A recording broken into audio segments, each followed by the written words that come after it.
Imagine standing on a grimy Midtown Manhattan sidewalk, right?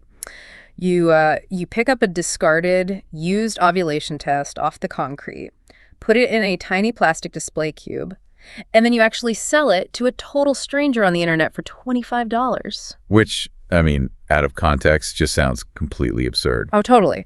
But the only reason that transaction actually worked is because that literal piece of street garbage was found near a billionaire's wedding. So today we are doing a deep dive into the bizarre and often highly dystopian reality hiding just under the surface of extreme fame and wealth. Yeah, because the general assumption is always that vast wealth acts like a shield, like it protects these celebrities from the friction of everyday life. Right. But the reality is that extreme visibility actually acts like a magnifying glass. It amplifies the chaos, erases boundaries, and just creates this profound disconnection from reality. Exactly. And our mission today is to really unpack that ecosystem. And I promise you, by the time we finish going through all these ethical blind spots and digital nightmares, you might actually find yourself feeling pretty grateful for your normal, non-famous life. I think that's a very safe bet, yeah. So let's start by dismantling this whole illusion of the ultra-wealthy fairy tale.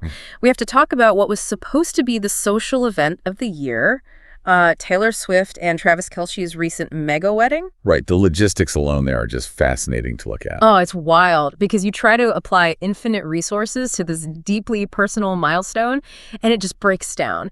The wedding was at Madison Square Garden on July 3rd. Just locking down Manhattan the day before a major holiday is dizzying enough. Yeah, I mean, wealth scales infinitely, but intimacy really doesn't. When you try to engineer a private celebration on a municipal scale, the basic infrastructure just fractures. And fracture it did. You'd assume this would be a seamless, highly choreographed dream, right? But the reality sounded agonizing. Guests were subjected to this rigid tier system for arrivals, basically dictating when they could show up based on their A-list to D-list status. Which immediately strips away the whole idea of a unified community gathering. Yeah. I mean, it overtly commodifies the guests. Your arrival time isn't about traffic flow, it's just a direct reflection of your perceived cultural value. Exactly. So you had some guests arriving at 2 and 4.0 in the afternoon for an evening event, and then security just confiscated all their phones at the door. Oh, wow. So they're just trapped. Yes. You have this captive audience of highly influential people completely disconnected from the outside world, just standing around the sterile corridors of Madison Square Garden for hours. And then it gets weirder during the reception because for the reported 20,000 attendees, there was no seated dinner. It was a buffet. I mean, attempting to run a buffet for a stadium-sized crowd, that's just an unavoidable bottleneck no matter what your catering budget is. Right. So you had A-listers, literally people like Julia Roberts and Steven Spielberg, standing in these massive, chaotic lines, just trying to get a plate of food. And midway through the night, the venue actually ran out of champagne. You're kidding? Nope. Imagine attending a billionaire's wedding and standing in a gridlocked line for a buffet with no champagne. It honestly sounds like going to the DMV, but, you're wearing a tuxedo. Yeah, it perfectly illustrates that disconnect between financial power and practical execution. Yeah. But the logistical breakdown is really just the surface layer there. Right, because the much bigger issue is the guest list itself. Yeah. And this is where the public narrative took a really sharp turn. So among the elite attendees was Steven Demetrio. He's the executive chair of Amentum. Right, the federal contractor. Exactly. Earlier this year, Amentum got a $453 million federal contract to operate Camp East Montana, which is a temporary ICE detention center down in El Paso. And the conditions reported there are just grim. At least 3 people have died in custody since it opened, and local officials are publicly demanding a federal grand jury probe. So you have a defense contractor right in the middle of a major human rights controversy, sharing the same buffet line as the global entertainment elite. Yes. And during the reception, Taylor and Travis were reportedly up on stage auctioning off Cartier watches specifically for him. And I really struggle to understand the ethics here. Do people at that level intentionally ignore these controversies? Or does extreme wealth just create this blind spot where public backlash doesn't matter anymore? It's basically a social Faraday cage. It just blocks out the normal consequences and ethical pressures of everyday life.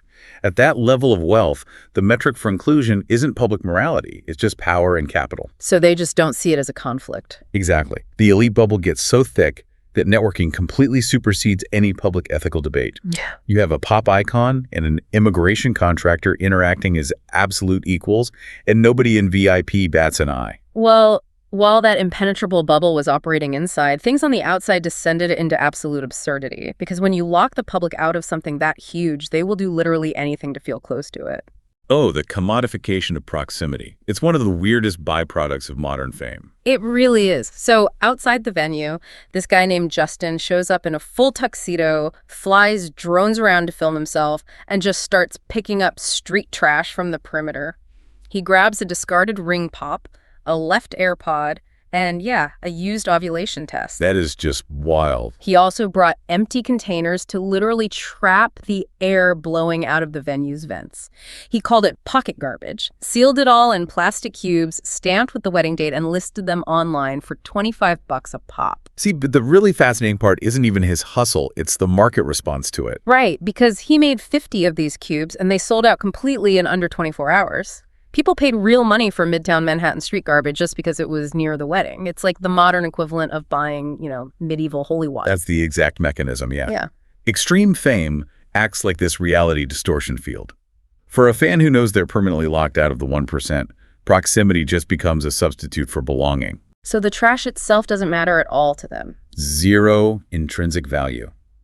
What they're buying is a psychological bridge, a tangible object that proves they're somehow connected to this elevated world they can't actually enter. Wow. And, that desire for proximity seems almost harmless when we're just talking about buying a plastic cube of garbage. But that exact same impulse can mutate into something incredibly dangerous. Oh, absolutely. The total erosion of boundaries. Right, because fame is like this massive magnet. It pulls in the harmless opportunists, but it also attracts the deeply, dangerously delusional. Look at Kim Kardashian's current situation. She's been dealing with this stalker named Nicholas for 5 years. Right, the one who just got arrested again. Exactly. Oh, yeah. She had a restraining order. It recently expired, but his delusions never stopped for a second. In 2021, he mailed her an engagement ring, along with a package of Plan B. Which, psychologically speaking, indicates a profoundly detailed and violent fantasy structure in his head. Yeah, and it escalated. He showed up at her gated community telling security he was there to pick her up for dinner.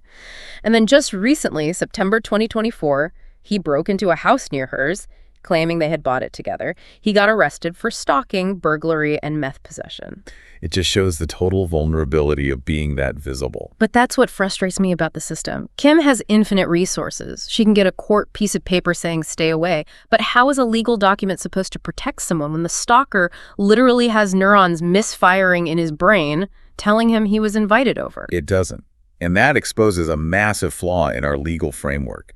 The justice system relies entirely on rational deterrence, right?